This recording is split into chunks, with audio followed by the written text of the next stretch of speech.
This is a Blend Extra. A recent survey by Fidelity Investments finds that Americans are optimistic about their finances, and a majority think they're going to be better off in 2020. Joining us now with the details behind this rosy outlook is Maura Cassidy from Fidelity. Good afternoon to you. Good afternoon, Molly. How are you? I'm doing great. Great to talk to you. And I think it's great that people are feeling optimistic. Do you think so too? Yes, that was very good news. 8 out of 10 people felt that they were in a better position this year than they were last year. That was great news.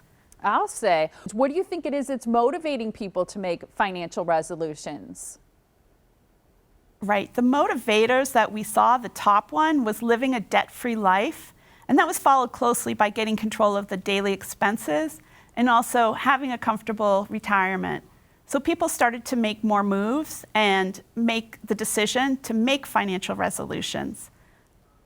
I wonder too, because one of the things we often talk about is that people make resolutions, but then they also very quickly give them up. So I'm wondering if you have any advice to not only make those important resolutions, which sound very good and people are optimistic, but how do you make them stick? Well, we found in the survey that the people that said they'd made a financial resolution and then were able to complete that resolution had 2 tips to share. One is to set specific, clear goals and then track your progress to those goals and build success for yourself. And then the second tip was celebrate those small successes. So feel good, enjoy that, and keep that momentum going. I think that's wonderful. When you mention the resolutions that people are making, especially as it relates to retirement, those seem like very big goals. And I just wonder if you're also a fan of people taking it sort of one step, small bits at a time.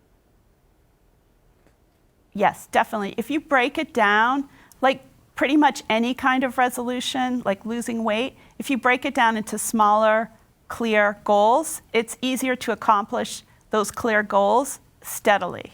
And then at the end, you have a large goal met.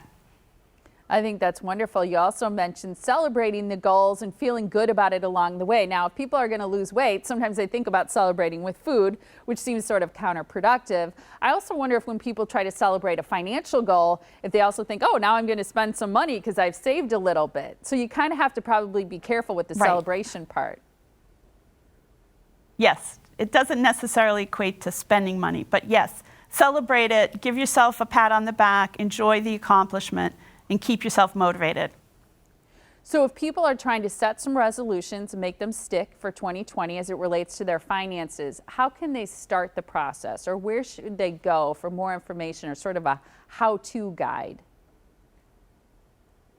They can go to fidelity.com/resolutions, and there's a great article that can help them. So does the article give suggestions for resolutions too? Yes, you can see examples. One of the things I'm doing is saving 1% more myself and also teaching my 13-year-old how to save. Yeah, I think as parents we have that responsibility. Thank you so much for joining us with these tips and this rosy outlook. We appreciate it. Thank you for having me. Absolutely. And again, the website to visit is fidelity.com/resolutions. That's where you can find out ideas as well as an article about people who've had success. I love this show. I'm feeling it. The Morning Blend, Sunday through Friday at 9 on today's TMJ4.